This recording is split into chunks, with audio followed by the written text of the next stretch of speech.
نحمده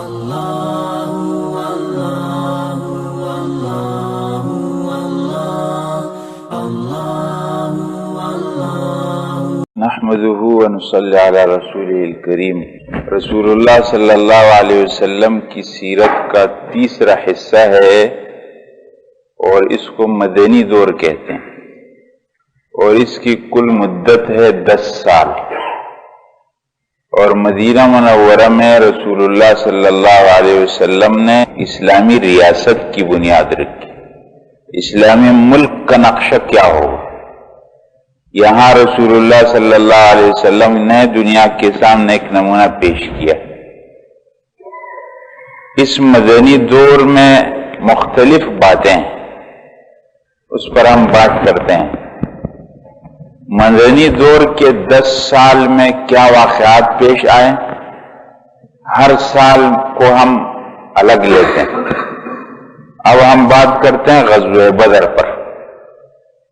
پہلا سال بیان ہو گیا، دوسرے سال میں ایک مشہور واقعہ پیش آیا جس کو غزوہ بدر کہتے ہیں، جس کو قرآن نے یوم الفرقان کہا ہے۔ حق اور باطل کا فرق ہو گیا، اور قیامت تک اب جتنے معرکے ہوں گے حق باطل کے، اس کی بنیاد بدر، اور اس میں واضح فرق معلوم ہوگا۔ حق والے کیوں میدان میں آتے ہیں اور باطل والے کیوں میدان میں آتے ہیں، اور ان دونوں کی آپس میں ٹکر کیوں ہوتی ہے، اور پھر نتیجہ کیا نکلتا ہے۔ بدر سے یہ فرق ہوا، تو غزوہ بدر کو ہم بیان کرتے ہیں۔ دیکھیں، مدنی دور کے 3 مرحلے ہیں۔ مدنی دور 3 حصوں میں تقسیم ہے۔ پہلا مرحلہ ہے خطرات اس میں آئے، اور اس کی مدت وہی ہے 5 سال 8 مہینے تقریباً۔ یہ پورا خطرات کا دور ہے، ہر طرف سے خطرے ہیں، اور رسول اللہ صلی اللہ علیہ وسلم ان کا مقابلہ کرتے ہیں خطرات کا۔ تو اس میں بات ہے، دیکھیں آگے غزوہ بدر۔ آج ہمارا موضوع غزوہ بدر۔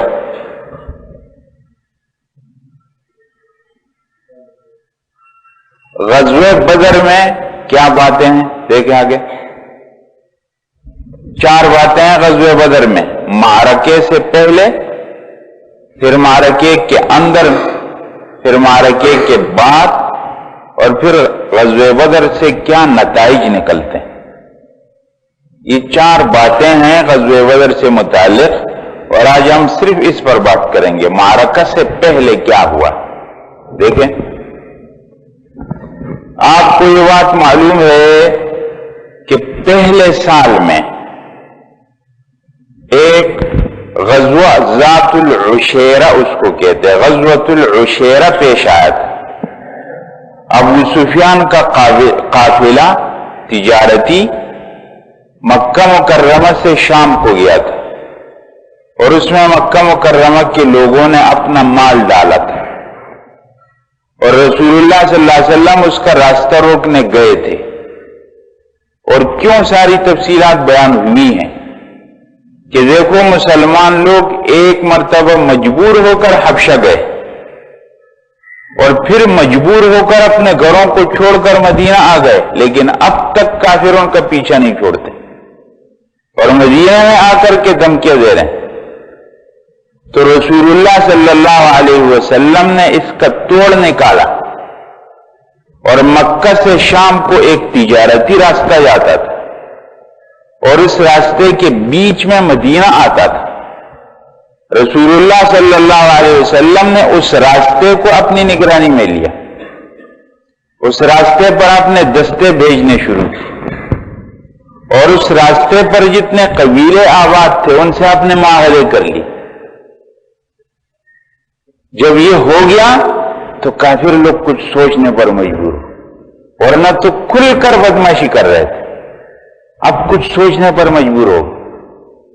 تو ان کا قافلہ جا رہا تھا ابو سفیان کی سربراہی میں، رسول اللہ صلی اللہ علیہ وسلم ان کا راستہ روکنے گئے، لیکن وہ نکل گیا۔ اب وہ واپس آ رہا تھا قافلہ. رسول اللہ صلی اللہ علیہ وسلم کو اطلاع ملی کہ ابو سفیان اسی قافلے کے ساتھ اور اس میں پورے مکہ کے لوگوں نے اپنا مال شامل کیا تھا، وہ واپس آ رہا. آپ علیہ السلام نے دو صحابی بھی آگے آتا ہے، طلحہ بن عبید اللہ، سعید بن زید، ان کو شام کی طرف روانہ کیا اور فرمایا جاؤ معلومات کر کے آ جاؤ کہ وہ آ رہا ہے یا نہیں. ہر وقت تحقیق حالات سے واقف ہونا ضروری. وہ دو صحابی گئے، مدینہ منورہ سے شام کی طرف جاتے ہیں. ایک علاقہ آتا ہے اس کا نام حورا ہے. حورا کے علاقے سے ابو سفیان گزر گیا. وہ دو صحابہ نے دیکھ لیا. انہوں نے جلدی سے آ کر کے رسول اللہ صلی اللہ علیہ وسلم کو اطلاع کر دی کہ وہ وہاں سے چل پڑا ہے، ہمارے سامنے سے قافلہ گزر گیا. رسول اللہ صلی اللہ علیہ وسلم اپنے ساتھ 313 یا اس سے کچھ اوپر، لیکن راجہ قول 313 صحابہ لے کر مدینہ منورہ سے نکلے بدر کی طرف اس راستے کو روکنے کے. اور پیچھے مدینے کا نظام آپ نے بنایا. آپ عجیب بات دیکھیں گے، رسول اللہ صلی اللہ علیہ وسلم جب بھی مدینہ سے نکلتے ہیں تو پیچھے ایک امیر بنا کر کے جاتے. مسلمان ایسے منتشر نہیں رہیں گے، ایک ذمہ دار رہے گا. اب رسول اللہ صلی اللہ علیہ وسلم 313 کی جماعت لے کر بدر کی طرف نکل رہے اور پیچھے مدینے کا گورنر بنائے پہلے عبداللہ ابن ام مکتوم صحابی، آنکھوں سے نبینا. مدینہ دو حصے، ایک مدینے کا اندر اور ایک قبا کا علاقہ. مدینے کا گورنر بنا عبداللہ ابن ام مکتوم اور قبا کا گورنر بنا عاصم بن عدی کو، اور ان دونوں کو ذمہ داری دے کر آپ چل پڑے. بیچ راستے میں ایک جگہ آتی ہے صفرا اس کا نام ہے. وہاں پہنچ کر رسول اللہ صلی اللہ علیہ وسلم نے یہ صحابی ابو لبابہ ابن عبد المنذر کو وہاں سے واپس کیا اور فرمایا تم جا کر مدینے کے جو انتظام ہے وہ سنبھالو، عبداللہ ابن ام مکتوم صرف نماز کی امامت کریں گے. عجیب انتظام رسول اللہ صلی اللہ علیہ وسلم کا.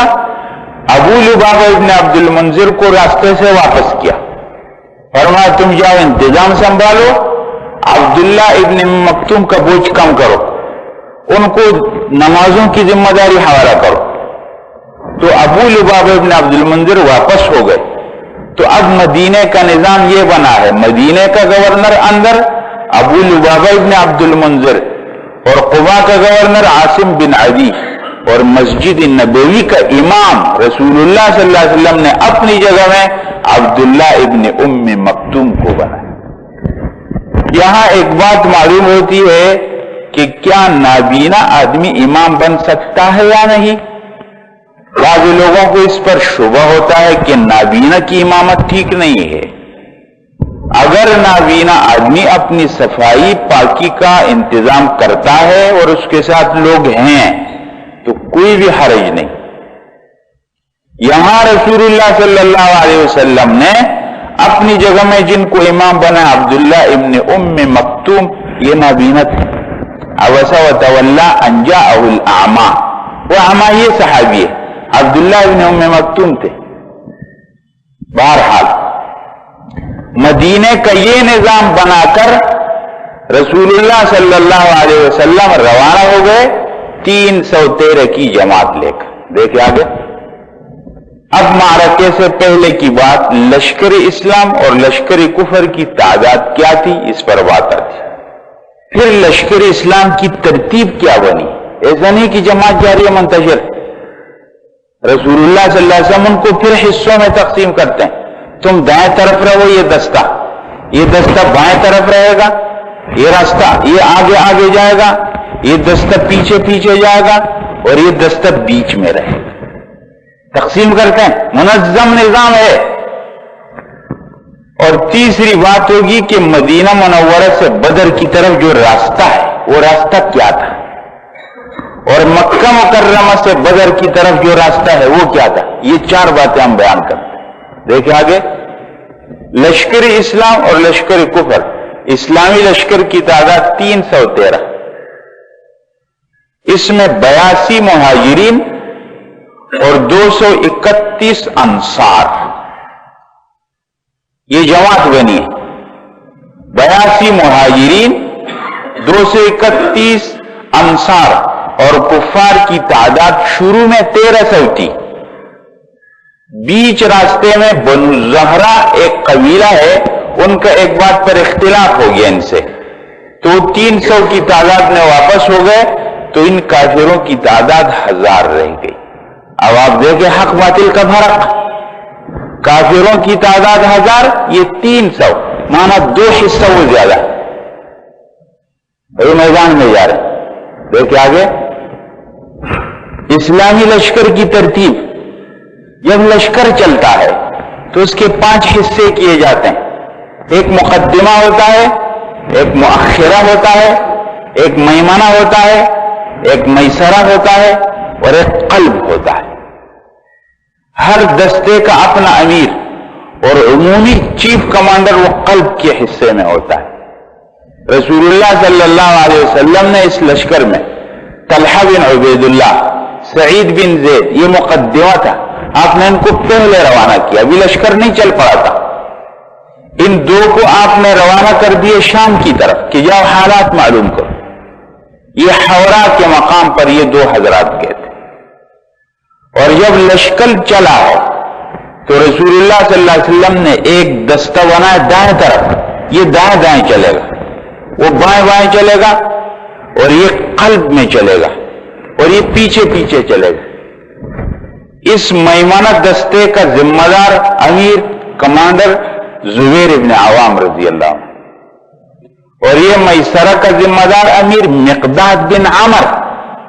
سیرت کی کتابوں میں ان کا نام مقداد ابن اسود بھی، مقداد بن عمر بھی، یہ دونوں ایک آدمی. مکے کا ایک سردار تھا، اس کا نام اسود ابن عبد یبوس تھا. اسود، انہوں نے اس مقداد کو اپنا بیٹا بنایا تھا، تو مقداد کو لوگ کہتے تھے مقداد بن اسود. لیکن جب قرآن میں حکم آیا پارہ نمبر 21 سورہ احزاب میں، ادعوہم لآبائہم، لوگوں کی نسبت اپنے اصل باپ کی طرف کرو جس سے وہ پیدا ہے، تو پھر وہاں سے مقداد بن عمر بن گئے. تو یہ دونوں ایک آدمی. بہرحال میسرہ کا ذمہ دار مقداد بن عمر. پچھلا جو دستہ تھا اس کا ذمہ دار قیس بن صعصع رضی اللہ عنہ، اور بیچ کا عمومی چیف کمان رسول اللہ صلی اللہ علیہ وسلم کے ہاتھ میں تھی، قلب میں رسول اللہ صلی اللہ علیہ وسلم. یہ دستہ روانہ ہو گیا بدر کی طرف، 5 حصوں میں تقسیم. دیکھیں آگے، یہ ہے راستہ مدینہ منورہ سے بدر کی طرف، اور یہ مکہ مکرمہ سے بدر کی طرف. اب یہاں سے رسول اللہ صلی اللہ علیہ وسلم مدینہ منورہ سے چلے ہیں مغرب کی جانب میں، بدر کی طرف جا رہے ہیں. جب نکلے ہیں تو یہاں ایک مقام آتا ہے السقیہ. یہ السقیہ کا مقام ہے. یہاں ایک کنواں بھی ہے جس کا نام بیر السقیہ ہے. رسول اللہ صلی اللہ علیہ وسلم اس کا پانی پیتے تھے. یہ سقیہ کے مقام پر پہنچ کر رسول اللہ صلی اللہ علیہ وسلم نے لشکر کو اپنے سامنے پیش کیا، اور چھوٹے چھوٹے صحابہ جو تھے، رافع بن خدیج تھے وغیرہ، عبداللہ بن عمر تھے، اور سمرہ ابن جندب تھے، یہ صحابہ ان کو واپس کر دیا. ایک صحابی ہے چھوٹے، عمیر ابن ابی وقاص، سعد ابن ابی وقاص کے چھوٹے بھائی، یہ چھوٹے تھے. اور جب رسول اللہ صلی اللہ علیہ وسلم لشکر کو سامنے کر کے دیکھ رہے تھے ایک ایک کو، تو یہ پیچھے پیچھے چپ رہے تھے تاکہ میں رسول اللہ صلی اللہ علیہ وسلم کی نظر میں نہ آ جاؤں. تو ان کے بھائی نے پوچھا، سعد نے، عمر تم یہ کیا کرتے ہو، کیوں چھپ رہے ہو؟ کہا میں رسول اللہ صلی اللہ علیہ وسلم کو نظر آ جاؤں گا تو مجھے واپس کر دیں گے، اور میں جانا چاہتا ہوں. اور جب جب رسول اللہ صلی اللہ علیہ وسلم کی نظر پڑی عمیر پر تو فرمایا عمیر تم واپس ہو جاؤ. پھر رونے لگے, اللہ کے رسول میں جاؤں گا, آپ مجھے جانے دیں. رونے لگ گئے تو رسول اللہ صلی اللہ علیہ وسلم نے پھر ان کو اجازت دی اور پھر یہ بدر میں شہید بھی ہو گئے. یہ السقیہ کا مقام ہے. یہاں لشکر پیش سامنے آیا تھا اور ان کی تعداد گنی گئی اور چھوٹے واپس کر دیے گئے اور اب لشکر آگے چل پڑا. یہ مختلف عقیق کی وادی ہے, یہ پوری وادی چلتی ہے. عقیق کی وادی سے ہوتے ہوئے رسول اللہ صلی اللہ علیہ وسلم آگے جا رہے ہیں, آگے جا رہے ہیں اور یہاں تک چلتے چلتے چلتے یہاں تک جب پہنچے ہیں یہ فج الروحہ, بلکہ اس سے آگے الروحہ, یہ ہے وہ جگہ. الروحہ کے مقام پر رسول اللہ صلی اللہ علیہ وسلم نے ابو لبابہ کو واپس کیا. یہ اتنا سفر کاٹنے کے بعد یہاں پہنچ کر الروحہ, سج بھی اس کا نام ہے, یہاں رسول اللہ صلی اللہ علیہ وسلم نے ابو لبابہ کو واپس کیا کہ تم جاؤ, مدینہ کا انتظام تم سنبھالو اور عبداللہ ابن ام مکتوم امامت کرے نمازوں کی. الروحہ کے مقام سے وہ واپس ہوئے. الروحہ سے گزر کر آگے آئے ہیں تو یہ اب یہاں مڑ گئے الصفرا کے مقام. صفرا, یہاں رسول اللہ صلی اللہ علیہ وسلم نے اب جاسوسی کا شعبہ بنایا اور 2 صحابی ہیں, ان کو رسول اللہ صلی اللہ علیہ وسلم نے جاسوسی کے لیے بھیجا. فرمایا جاؤ حالات معلوم کرو. وہ گئے ہیں اور انہوں نے حالات معلوم کیے بدر کے مقام پر. دیکھیں وہ 2 صحابی, ان کا نام بسبس بن عمر الجہنی اور عدی بن ابی الزغبا رضی اللہ عنہما, یہ 2 صحابہ کو رسول اللہ صلی اللہ علیہ وسلم نے بدر کی طرف روانہ فرمایا جاؤ حالات معلوم. یہ بدر کے مقام پر آئے تو وہاں 2 عورتیں تھیں, وہ ایک عورت دوسرے کو کہہ رہی تھی کہ میرا قرضہ واپس کرو. تو اس نے کہا ابھی ابو سفیان کا قافلہ واپس ہو جائے گا, میں کچھ خریداری کر لوں گی تو مجھے پیسہ مل جائے گا, میں آپ کا پیسہ واپس کر دوں گی. 2 صحابیوں نے باتیں سن لی, کہا قریب بدر میں آنے والا. یہ وہاں سے نکل گئے لیکن بدر کے مقام پر یہ رکے اور وہاں سے جب واپس ہوئے اور رسول اللہ صلی اللہ علیہ وسلم کو اطلاع کر دی کہ ابو سفیان بس قریب پہنچنے والا. یہاں پیچھے ابو سفیان تو خطرے میں تھا, اس نے پہلے سے ایک آدمی روانہ کر دیا تھا, آگے بات آتی. ابو سفیان جب آیا بدر میں تو اس نے ایک آدمی سے پوچھا, وہاں ایک سربراہ تھا اس قبیلے کا مجدی بن عمر, کہا کہ کچھ لوگ تو نہیں آئے تھے. اس نے کہا مجھے تو صحیح معلومات نہیں ہے, 2 آدمی آئے تھے پھر چلے گئے. کہا کدھر آئے تھے؟ کہا بدر کے یہاں کنویں پر آ کے ٹھہرے تھے. ابو سفیان آیا, وہاں دیکھا کچھ مینگنیاں پڑی ہوئی.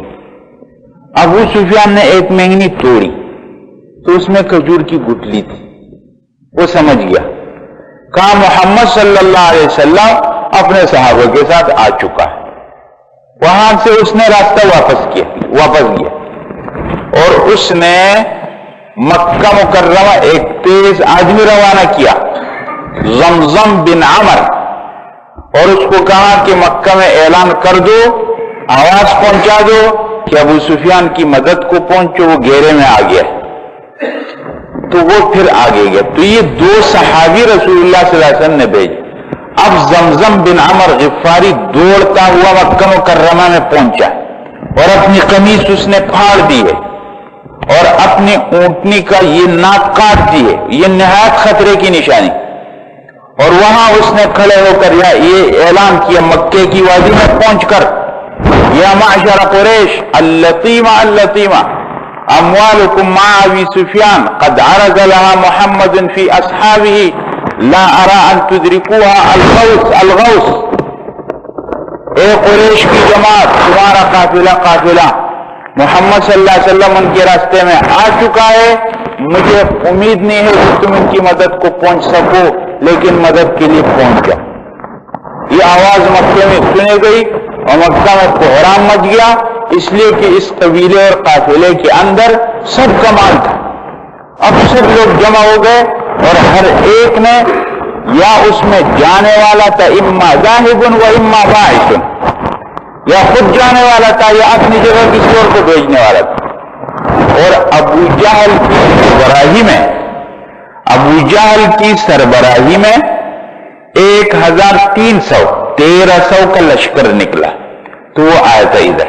دیکھیں جب اس نے یہ پیغام پہنچا تو لشکر چل پڑا۔ اب مکے سے لشکر نکل رہا ہے، یہ ہے مکہ مکرمہ، اور یہاں سے عصفان، یہ مکہ سے بدر کو رکھتا ہے، عصفان اور پھر قدید، اور قدید سے جحفہ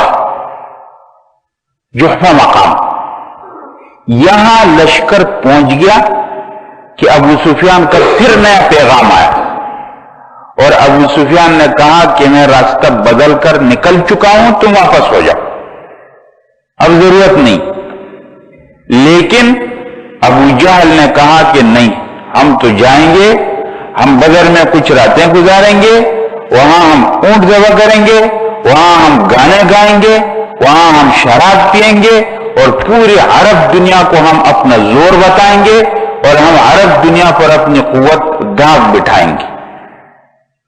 کچھ نے اختلاف بھی کیا کہ ضرورت نہیں ہے، لیکن اس نے کہا نہیں ہم جائیں گے، تو وہ یہاں سے جحفہ سے چل کر کے بدر میں پہنچ گیا۔ یہ راستہ ہے مکہ مکرمہ سے بدر کا، عصفان، عصفان سے قدید، قدید سے جحفہ، جحفہ سے بدر۔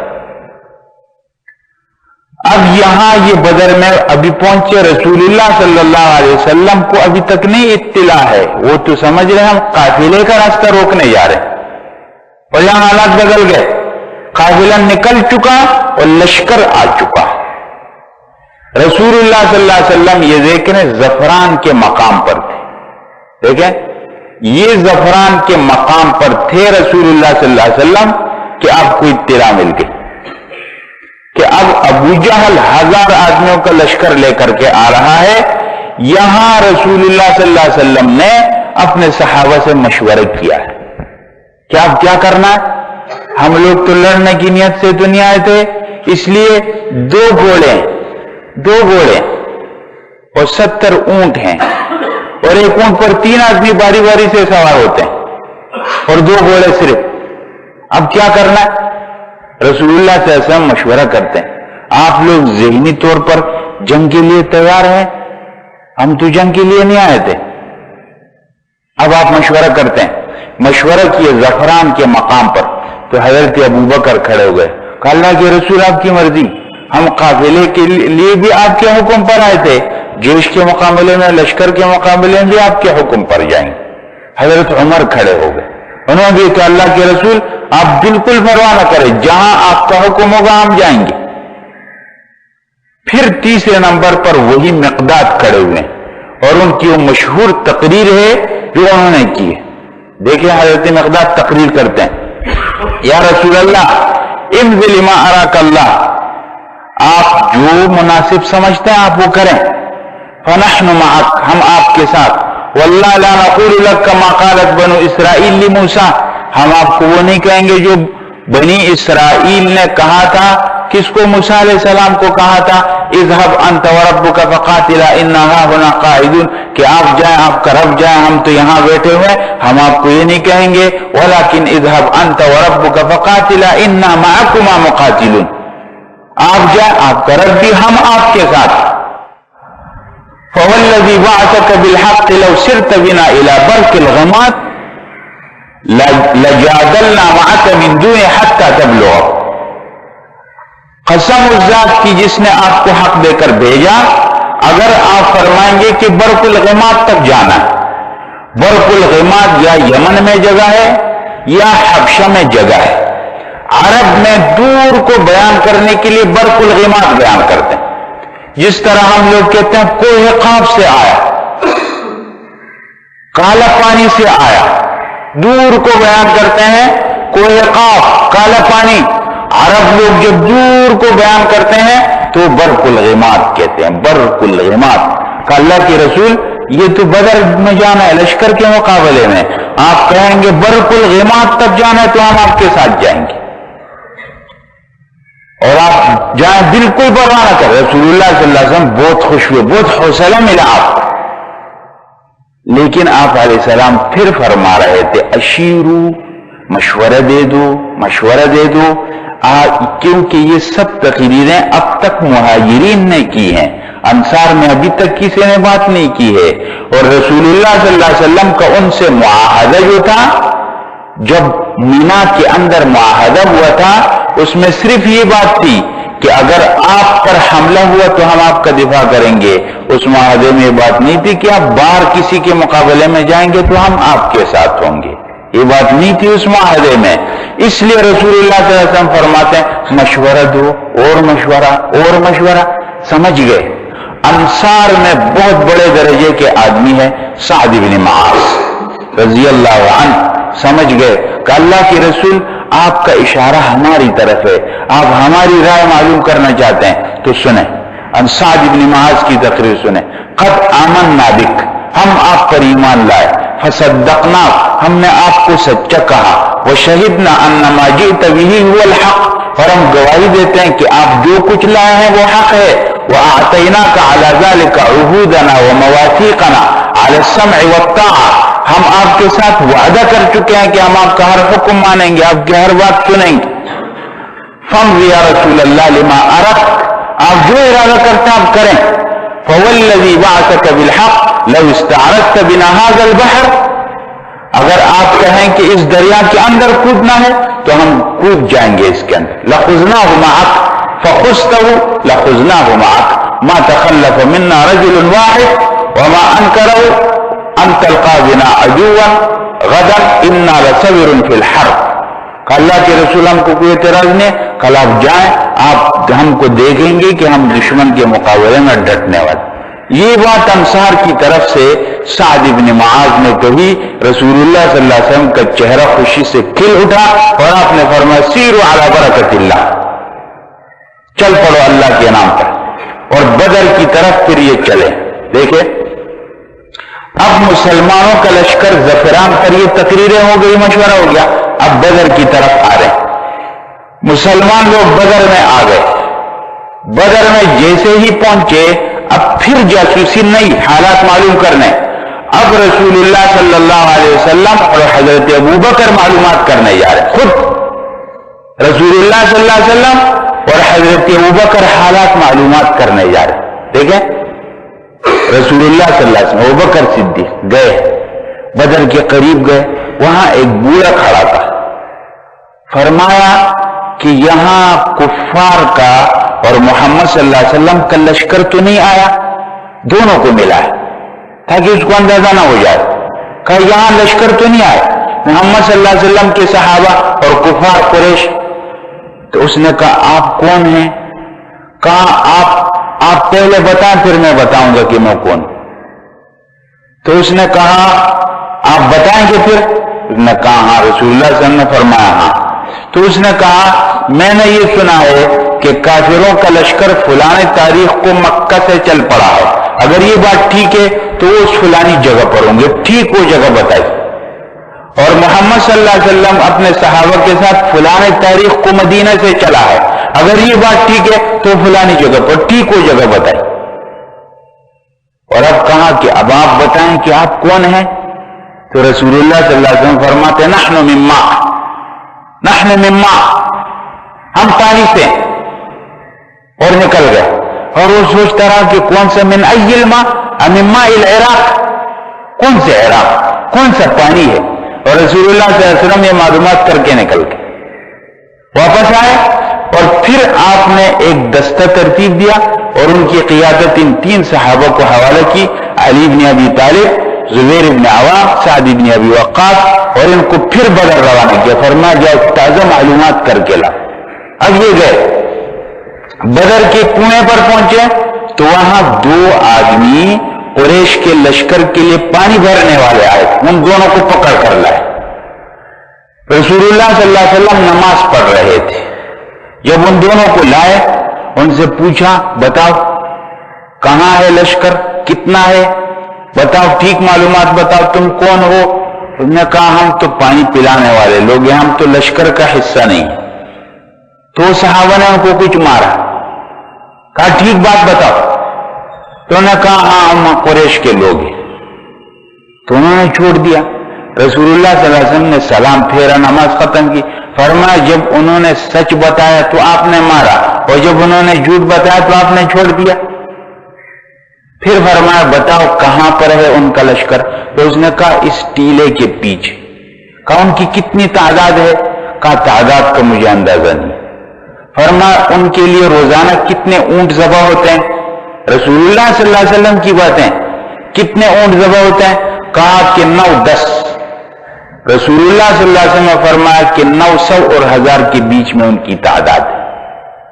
معلوم کر لیا، یہ بات ہو گئی۔